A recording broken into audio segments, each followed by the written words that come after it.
Hello everyone, আসসালামু আলাইকুম। পহেলা বৈশাখ তো শেষ, তবে আমাদের প্রবাসের মাটিতে রোম শহরে বৈশাখী মেলার আয়োজন এখনো শেষ হয়নি। আর এই সমস্ত মেলার আয়োজন চলতে থাকে পুরো সামার জুড়ে। গেল মাসে মানে মে মাসে আরেকটা বৈশাখী মেলা গেল, যেটা ইতালির রাজধানী রোম শহরের তুস্কলানা সমাজ কল্যাণ সমিতির বৈশাখী উৎসব, যেটা উদযাপিত হয়েছিল রোমের তুস্কলানা আকুয়াদত্ত পার্কে। বিগত অনেক অনেক বছর ধরে এই আকুয়াদত্ত পার্কে বাঙালিরা এই বৈশাখী মেলার আয়োজন করে থাকে।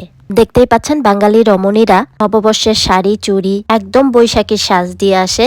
থাকে আমাদের বাঙালি নববর্ষের খাবার দাবার, তার সাথে থাকে আমাদের দেশীয় ঝালমুড়ি, যেটা প্রত্যেকটা বৈশাখী মেলাতেই পাওয়া যায়। তো এদিকে আমরা আমাদের পরিবার নিয়ে ফটোশুট করে নিচ্ছিলাম।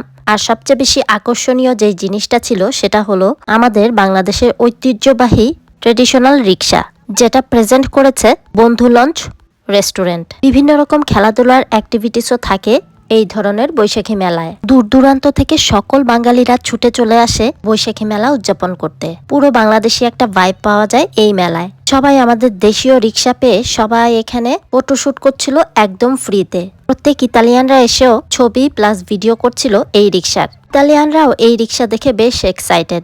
আমি আর আমার পরিবার সহ রিক্সায় বেশ কয়েকটা ফটোশুট করে নিয়েছি। রিক্সা পেয়ে সবচেয়ে বেশি আনন্দ হয়েছে আমার ছেলেটা। বড় হওয়ার পর ওর জীবনের প্রথম রিক্সায় চড়া। মেলায় গান বাজনা ছাড়া চলেই না। এখন আমাদের স্থানীয় শিল্পীরা গান আর নাচ করে পুরো বৈশাখীর মেলাটা আরো বেশি জমিয়ে দিবে।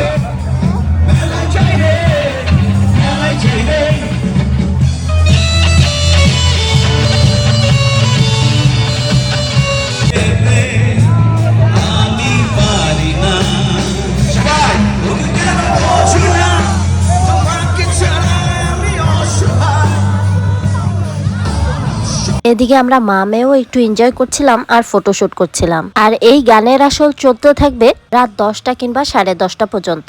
সকলে মাশাল্লাহ বলতে ভুলবেন না, আর আমার বাচ্চাদের জন্য দোয়া করবেন। এদিকে রিক্সায় উঠে ফটোশুট করার মতো কোনো ওয়ে পাচ্ছি না, মানে সকলে একে একে করে সিরিয়াল ধরেছে। শেষমেশ আমিও চড়লাম একটু ফটোশুট করতে। তার সাথে বেশ কিছু ফ্যামিলি ফটো তুলে নিয়েছি স্মৃতির পাতায় রাখার জন্য।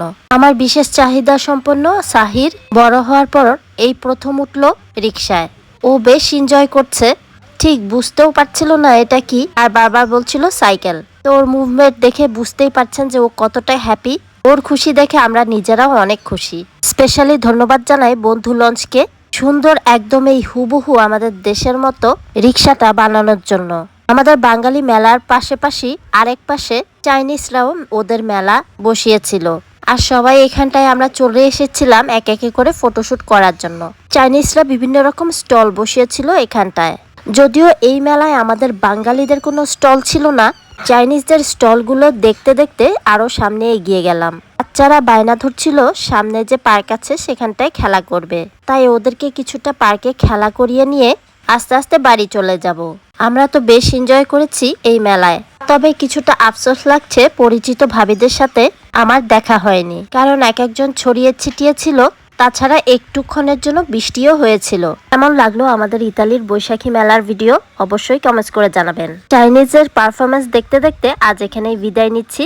ভিডিওটি ভালো লাগলে লাইক ফলো শেয়ার সাবস্ক্রাইব করে আমার পাশেই থাকবেন। সামনে ইতালিতে আরো বৈশাখী মেলা হবে, যদি যাই ইনশাল্লাহ অবশ্যই শেয়ার করব সবার সাথে।